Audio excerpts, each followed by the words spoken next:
It's a beautiful day in the neighborhood.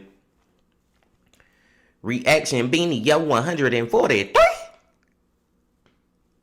Day in the neighborhood. My brothers and sisters. My people. Happy to have y'all back as always, man. Glad y'all came back and fucking with me again.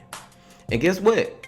I have found a new channel for us. Like, I have never watched a video from this channel. It just popped up on my recommended. And I was looking at it, I was like, okay, yeah, this might be a channel that me and my people can fuck with heavy. Just like we do Mr. Ballin', That Chapter, Unsolved, Beyond Evil, Dial Trip, Coffee House Crime. Like, we fuck with them channels heavy. And I think this might be another one, y'all. And the name of the channel is Just Thought Lounge. Just Thought Lounge, y'all. And the title of the video is Trapped for 10 Years Inside 2207 Seymour. Now I'm thinking that 2207 Seymour, I'm thinking that's the address of whoever was trapped was at. You know what I'm saying? I think that's the place of where the entrapment happened. I don't know though, man. I don't know, bro. But we finna see, man. But before we see, y'all know y'all got to get whatever you may need. Get what you need, please. We finna get into a new channel for the first time, y'all. Y'all got what y'all need. Y'all ready to go? Then let's fucking go. For I am not a violent person. I know what I did is wrong, but I'm not a violent person. I simply kept them there without them being able to leave. What? Hello all, my name is Kevin, and here at Just Thought Lounge we take a look at interesting, thought-provoking cases, both well-known and many lesser-known, but all worth contemplating and worthy of a few questions. The story today is a disturbing one. If you have not heard it before, I want to warn you that it involves abuse of young girls, so considering that you'd rather click out now, please do so.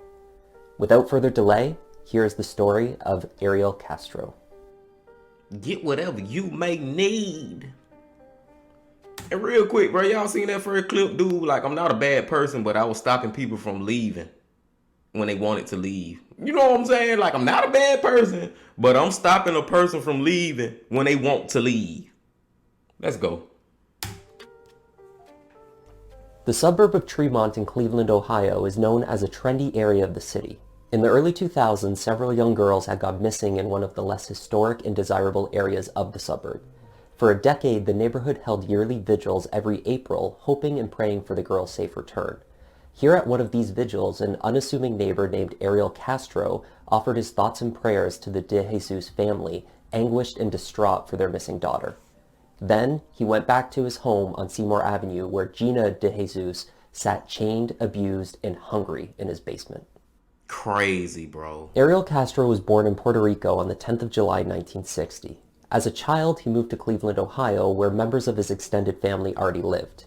Castro purchased the house on Seymour Avenue in Tremont, where property was cheap, back in 1992. Castro had married a woman named Grimilda Figueroa and lived in the house with her and their 4 children. That is until the mid-90s when she left him, taking custody of the kids. Castro made a living as a school bus driver for the Cleveland Metropolitan School District. In 2004, he was penalized for leaving a child alone on the bus. In 2012, when he did it again, he was fired. Castro claimed that he suffered sexual abuse as a child. This was a claim that he often repeated, pointing to it as the reason for what he knew to be a sexual addiction. It could be true that he was abused, but we don't know. Castro also had 2 brothers with whom he stayed in contact with as an adult. The brothers would visit Ariel at his house, apparently always very drunk, and would talk loudly and listen to music. They had no idea that anyone else lived in the house. They had no idea what their brother, Ariel, was up to. I didn't go to his house very much. But when I did, he would let me in, No, past the kitchen. Because I used to go there more than he did to work on cars, clean the yard, help him out and stuff. But never go beyond the kitchen. Bro, that's that's a sign right there. That is a fucking warning sign, bro. Why the hell I can't go past your kitchen, bro? I'm your brother. Like, what are you hiding? I would have been suspicious as fuck.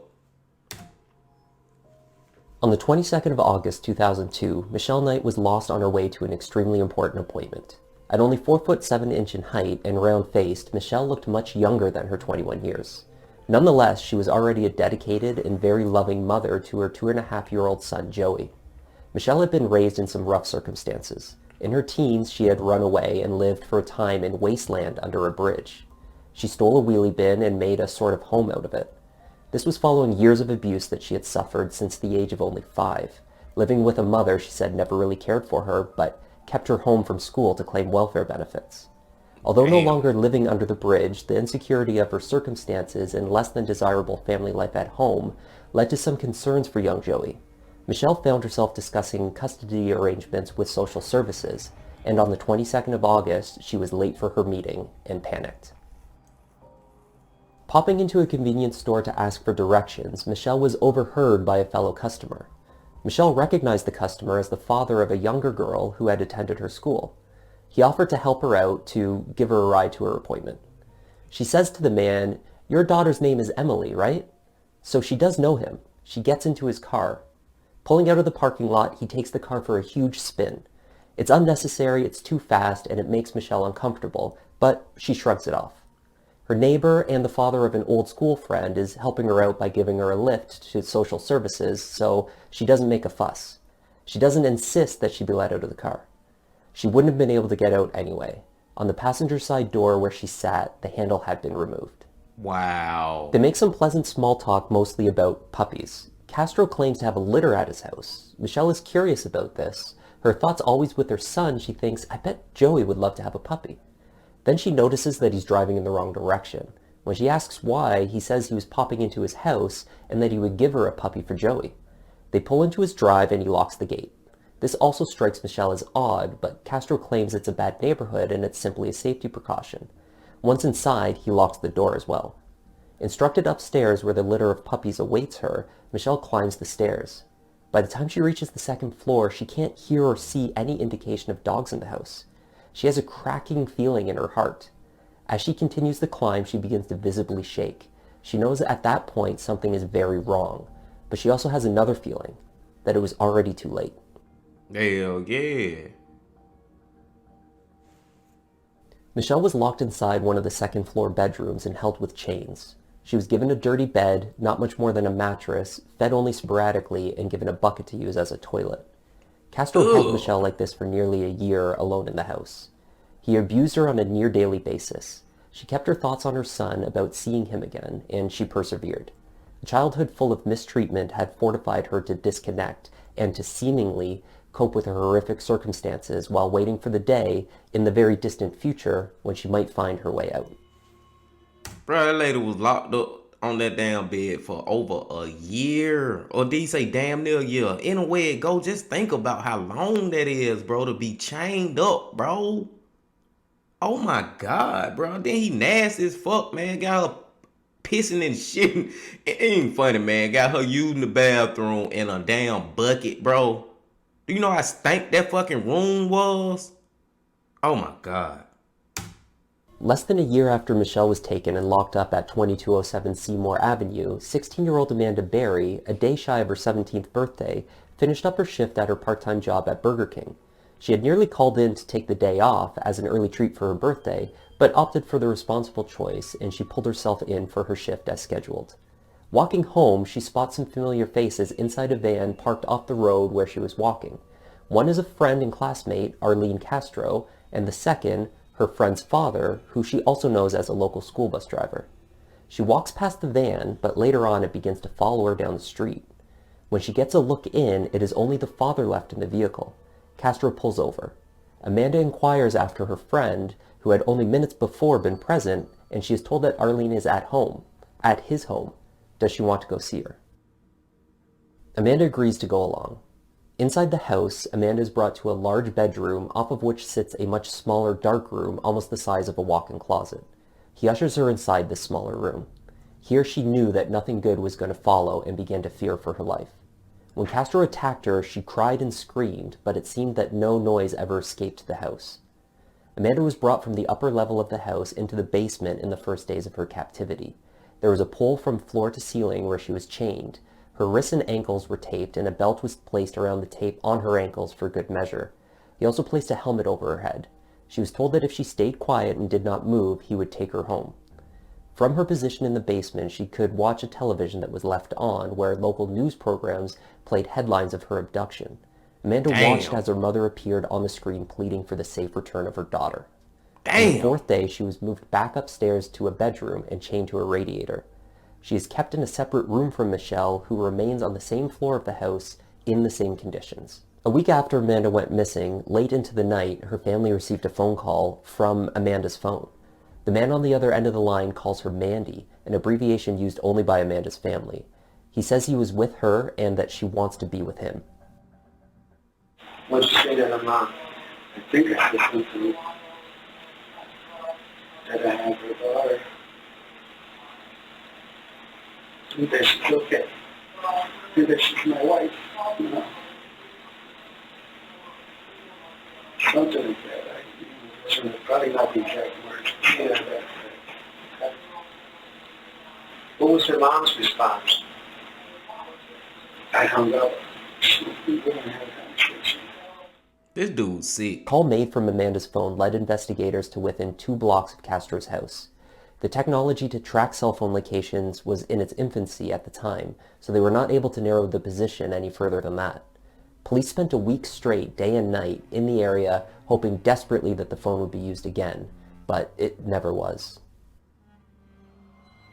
Gina DeJesus, 14 years old, was also a friend with Ariel Castro. On the 2nd of April 2004, Gina was leaving school in the company of her friend. On the way, they stop at a payphone so that Ariel can phone her mother. She asks if she can go over to Gina's place to hang out for a bit, but is told no, so the 2 girls go their separate ways. Gina had given her friend money for the bus and for her phone call, so she was short on bus fare herself. Not to worry, she began walking home. What happened next followed an unfortunate pattern. A man that she recognized as her friend's father pulled up in his vehicle and offered her a ride. She was taken to Castro's home. Bro, it's so sick how much of a predator he is as far as how he using his daughter in order to get these women and girls at his house, bro. You know what I'm saying, bro? It's so fucked up how he running it, bro. Like how he doing this shit, bro. It's so fucked up, bro. Just cause, and that he used to be a fucking the damn bus driver and shit. You know what I'm saying? How he making them have that sense of being secure and safe just because of them 2 circumstances, the truck bus driver and them knowing his daughter. That shit so fucked up how he using that to his advantage. Once inside the home, Gina became nervous. She was certain that something was not right. She watched as he casually began to trim his mustache and, bizarrely enough, also his nose hairs while she sat unnerved and anxious. Castro did not outright force himself on Gina as he did with the other girls, but rather, when she pushed him off, he said, "Fine, it's time for you to go home." But he insisted she leave through a different exit than the door she came through, taking her down the stairs and into the basement. There she was tied up in chains to the same pole where Amanda had spent her first days in the house. This was almost exactly 1 year later. After initial periods spent chained in the basement, all 3 girls were eventually moved into the upstairs bedrooms. They were forced to live in squalid, filthy conditions where they were chained in their rooms, their bedrooms locked, barely fed, and given buckets to use as a bathroom. They were given small portions of potato chips or crackers as meals. Once a week they were allowed to shower. Michelle recounted a period of months, however, in which she was unable to properly bathe. They were isolated from each other in the early days, each in a separate bedroom. That changed on the 23rd of May, 2004, when Castro brought all 3 into the single room for a special event. An episode of America's Most Wanted was airing that evening that featured Amanda and Gina's case. Their families were interviewed. The girls watched. Gina vanished in broad daylight. When I came home and I got on the phone, and from 4 o'clock I started calling friends after friends. They said they did not see her. I talked to the last person who did see Gina that day. her best friend and classmate, Ariel Castro. Two attractive teenage girls. They disappear in similar circumstances, along the same busy avenue. What does it mean? The connection of Michelle's case to the other two missing girls had not been made by police or the media. While the Berry and DeJesus families appeared regularly on the news searching for Amanda and Gina, Castro did not miss a chance to remind Michelle that no one was looking for her. This psychological torture was paired with the physical. Instead of birthdays, Castro forced the girls to celebrate their abduction day, commemorating the anniversaries of their imprisonment. This man is, dude, this some movie shit, bro. This some movie shit. They go back to what I was saying yesterday, bro. Where these people be getting these damn stories from, bro? Like, this some shit straight out of a fucking movie, bro. And another real thing, fucked up thing that he do too, is he putting the news coverage about them in front of them so for them to see it. Like, that is so fucked up, bro. Let's go. He also enjoyed playing twisted mind games. He would leave the door to their rooms open to tempt them with freedom. If they took the bait, he would inevitably catch them and then punish the girls with a beating. Amanda kept a diary that logged the number of assaults that she suffered on a daily basis. Michelle, she was pushed to the stages of starvation. She first met Gina when she was asked to deliver her a meal, chicken from a Chinese food restaurant. She began to notice that the other girls regularly received better meals than she did. Often she was given whatever they did not eat, and weeks later. After a time, Amanda was given her own room, while Michelle and Gina were held together. Gina and Michelle listened to music together, read together, and ate together. Through this arrangement, Michelle and Gina developed an extremely close friendship. Michelle played a very maternal role, but both were each other's company, comfort, and support. There was a gate between the doors where the girls were able to speak to each other. When the door was locked, they would slide pictures and other small items underneath it to exchange and communicate with each other. They were occasionally moved back into the basement, times when Castro's family members visited, for instance. They thought about crying out for help while others were in the house, but they never did. There was always the chance, they thought, that if they were discovered, he would simply kill everyone. Castro maintained the image of a seemingly normal life to the outside world. His neighbors were baffled as well as shocked to learn what had been transpiring behind the doors of his home on Seymour Avenue. I've been here a year. Okay. You see where I'm coming from? Right. I barbecue with this dude. We eat ribs and whatnot and listen to salsa music. You see where I'm coming from? Yeah. And you had no indication that there was anything going on? Bro, not a clue. He just comes out to his backyard, plays with the dogs, tinker with his cars and motorcycles, goes back in the house. So he's somebody that you look and you look away because he's not doing nothing but the average stuff. You see what I'm saying? Yeah. Ain't nothing exciting about him. Aside from the phone call early on from Amanda's cell phone, there were other pieces of evidence that could have led the police to Castro, and some close calls over the years. Surveillance cameras outside of Gina's school should have caught Castro with her during the initial encounter, which led to her abduction. He was quite aware of this after the fact, but nothing ever came of it. In another instance, a girlfriend of Castro's, while at his house, noticed a television playing in the bedroom where Michelle was kept. However, she did not go in further to explore. That I had a TV on in this room. Okay. And she said, TV on there, and I started reading outside books. Probably 15 hours. Was it a close call? Yeah. And bro, real quick too, y'all. How y'all think the police finally caught his ass? Like, that what I'm interested to hear now. How they finally caught him? I believe, me just guessing, you know what I'm saying, I believe he gonna get caught because he gonna try to catch somebody else, gonna try to kidnap somebody else, and it ain't gonna work this time. I believe his luck has ran out. But let's see. One other potential encounter could have led to Castro's arrest. He was pulled over by police in June 2008 for driving a motorcycle without a helmet and with the license plates tilted to one side. This is a technique commonly employed by drivers who are not properly registered, which, as it turns out, Castro was not. What's wrong? First off, your plate's improperly displayed. It has to be displayed left or right, not upside down or sideways. The bike was not registered and he did not hold a motorcycle license. The officer who spoke with him had the option to arrest him and hold him on the spot, which would have left all three girls alone, locked in the house. Castro got out of the arrest by explaining that he was a school bus driver. The officer gives him a break.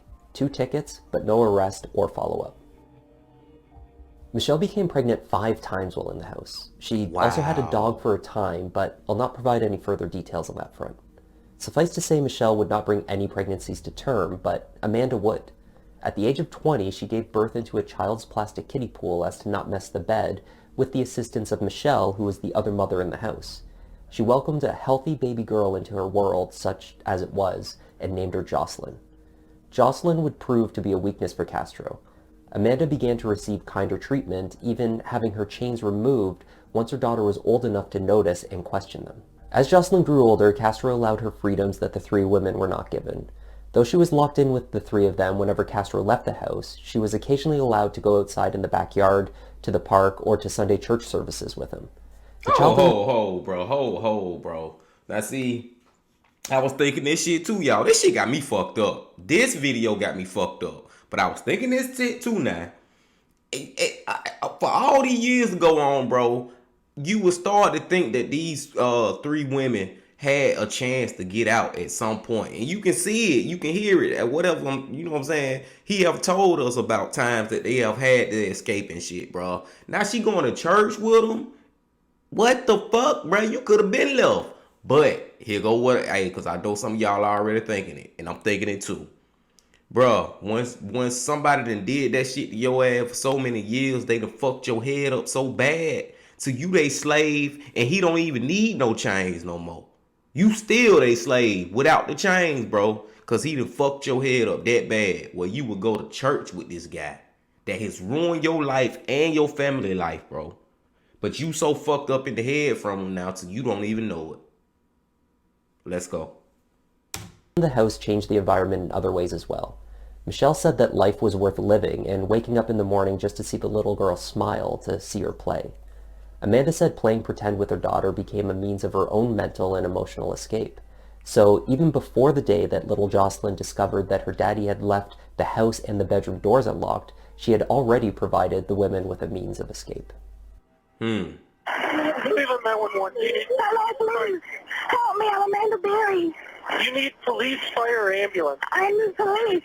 Okay, and what's going on there? I've been kidnapped and I've been missing for 10 years, and I'm here. I'm free now. Okay, and what's your address? 2207 Seymour Avenue. 2207 Seymour. Hello? Yeah, talk to the police when they get there. Okay, I'm right now. I We're need going to them send now. them as soon as we get a car open. No, I need them now before we get back. And you said, what was his name again? Ariel Castro. And is he white, black, or Hispanic? I'm Hispanic. And what's he wearing? I don't know, because he's not here right now. That's why I got away. Wow. It was the 6th of May 2013. 10 years had passed since Amanda's abduction, 9 for Gina, and 11 years since Michelle had been taken. They had been left alone in the house, for the first time in a decade, bedroom doors unlocked. Jocelyn found her mother and said, "I don't find Daddy. Daddy's nowhere around." Amanda's heart began to pound. She remembered thinking rapidly about whether to take the chance. After years of the psychological torture, she was hesitant, but she goes for it. She said to herself, "If I'm going to do it, I need to do it now." The next sequence of events has become somewhat iconic in the YouTube universe, when the neighbor from across the street, Charles Ramsey, eating his McDonald's, sees Amanda struggling to push through the front door, which has been locked from the outside. I go on the porch, and she says, "Help me get out. I've been in here a long time." So, you know, I figured it's a domestic violence dispute. So I open the door, and we can't get in that way because how the door is, it's so much that a body can't fit through, only your hand. So we kick the bottom, and she comes out with the little girl, and she says, "Call 911. My name is Amanda Berry." Police arrive on Seymour Avenue and storm into the house. A neighbor catches it in a grainy cell phone video, including a quick glimpse of Amanda clutching Jocelyn tightly in her arms, looking on from across the street. She tells police that 2 more women are inside. I started thinking, okay, all we're gonna do is clear this top floor, nobody's gonna be there, and just leave. And then you hear this scuffling, you know, something going on in this room. And it was Michelle. She kind of popped out into the doorway and paused there for a second. Within moments, she came charging at me. She jumped onto me. She's like, "You saved us, you saved us." And I'm holding on to her so tight. crazy. Castro was located at a local fast food restaurant shortly after the girls are rescued and he is arrested. He was given life in prison plus 1,000 years. His comments at sentencing are warped and delusional. They offer the glimpse into the disturbed mind of a man who is capable of living each day committing such horrors as those that went on at 2207 Seymour. He argued that the resilience of the women and happiness they showed after their release is somehow evidence that he is not a monster. What? And if you've seen the YouTube video of Amanda this weekend, that right there itself proves that that girl did not go to no torture. That woman did not go to no torture. Because if that was true, do you think she would be out there partying already or having fun? I don't think so. I seen Gina in the media. She looks normal.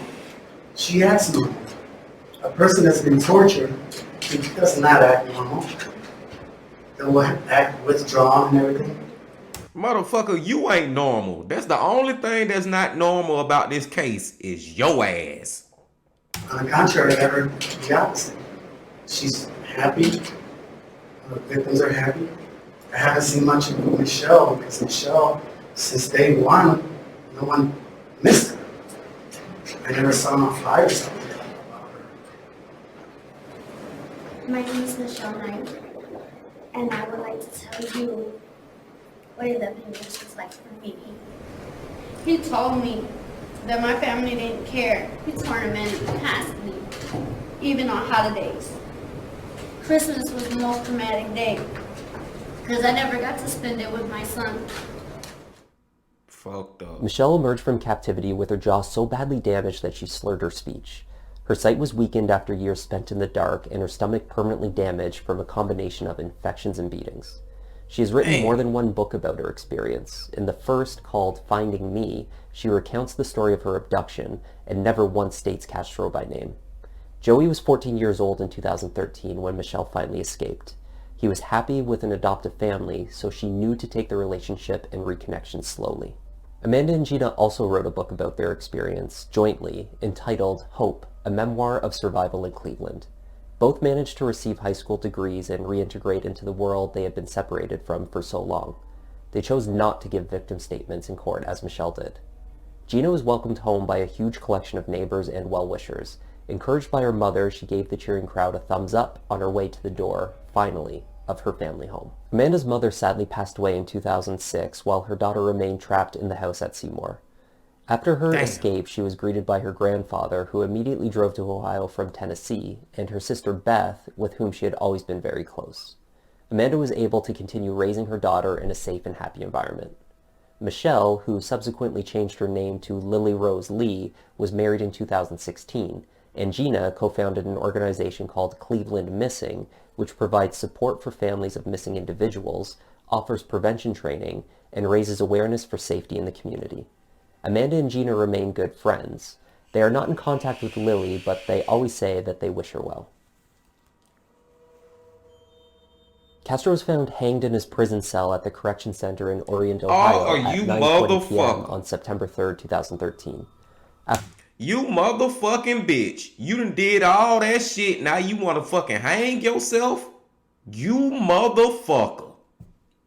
After prison medical staff tried unsuccessfully to resuscitate him, he was transported to the Ohio State University Medical Center, and at 10:52 that evening, he was pronounced dead. He was not on suicide watch, but was meant to be checked on by guards every 30 minutes. He had expressed suicidal thoughts shortly after being arrested. There's a lot more that could still be said about the horrors that occurred at 2207 Seymour. The women have taken part in dozens of interviews and published multiple memoirs detailing not only their experience in the house, but also their struggles to recover and to have a normal and happy life in the aftermath. The house itself was razed to the ground. It's no longer sitting as a reminder to the community of what had transpired in plain sight for over a decade. Let me know what your thoughts are on this case. How a community could be so oblivious, how the police were so lost for leads for a decade, and how only 2 of the 3 women's cases were linked right up to the day that they escaped.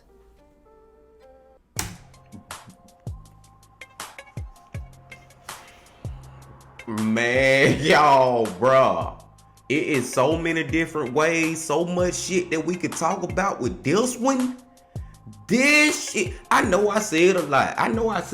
But I'm finna say it again. This shit was fucking crazy. This shit, oh my God, bro. And he said something at the end, bro, that I had thought about earlier, but then I lost track of it. I stopped thinking about it. What else? That the police, bro, like, bro, it's 3 girls missing for 10 years plus, and you ain't, like, what y'all did? Y'all just wrote it off as dead or something? I guess it just became cold cases. But I'm saying, though, all of them got a connection in some kind of way, bro. I just feel, nope. I feel like the police could have did better, y'all. I feel like the police could have did better with them, bro. Like, it's a connection there, bro. All 3 of these girls know her, his daughter, I can't even remember, Elena, whatever his daughter name was, the truck driving shit. They all in the same community, you know what I'm saying? Went to the same schools and shit. Like, I don't know, bro. I feel like they could have did a little better. The police, that's the first thing I want to say. The second thing I want to say is, I know the shit, like, gonna forever fucking, like, they will never completely get over this shit. But, bro, it is great to see them doing good with their life now, bro. Like, they made it through 10 plus years of fucking torture, bro. And they doing good with their life, bro. That's great to see, bro. That's amazing, man. Because a lot of people wouldn't be able to, live after that. Some people would kill themselves after going through some shit like that. You know what I'm saying? Or anything, like, or just be fucked up forever. But it seems like these women doing pretty good for themselves to go through a traumatic experience of a decade long. They seem like they doing pretty good, bro. And shouts out to, I can't remember her name, but the one, Amber, the one who had the baby, bro. Shouts out to her, bro, for keeping the baby. And you know what I'm saying? Like, cause think about that shit right there, bro. Imagine having a child with somebody who fucking tortured you, held you against your will for all these years, pretty much raped you into this child. You know what I'm saying, bro? And she gonna forever look at, when she look at, was it a boy? Oh no, I would think it was the girl. She had a little girl. She gonna forever look at that girl and see Castro, bro. But guess what? She gonna still love her baby, bro. You still gonna love your child no matter what, bro. That's just crazy too. And the last thing that's crazy is fucking Castro, bro. He just crazy, bro. Dude just was a lunatic and ain't even realize it. And at the end, I was like, bro, you motherfucker. You done did all this shit to these women that you claim was not torturing them. You think you was helping them.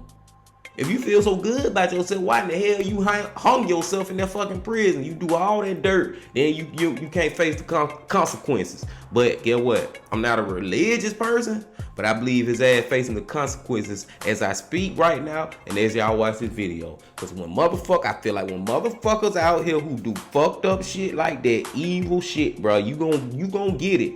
Whether it's in this lifetime or whatever come after this life. Now, I'm getting mad now, man. I digress, bro. I'm getting a little hot, man. I'm getting a little hot at Castro, bro. Dude just, fuck him. Hey, man, y'all hit that like button, bro. This was fucking good, bro. We got to come back to, I can't even remember the name of the shit now. What is the name of that shit, bro? JustThoughtLounge. We got to come back to JustThoughtLounge, bro. This dude did an amazing job. His editing, how he had the video, he had pictures, he had him showing his face talking. Yeah, we come back to this guy, man. But I'm gonna let y'all go now, bro. I appreciate y'all as always, man. Like I said, hit that like button and all that good shit right there. And until I see y'all again, my friends, one more thing to say. The Bean Baby.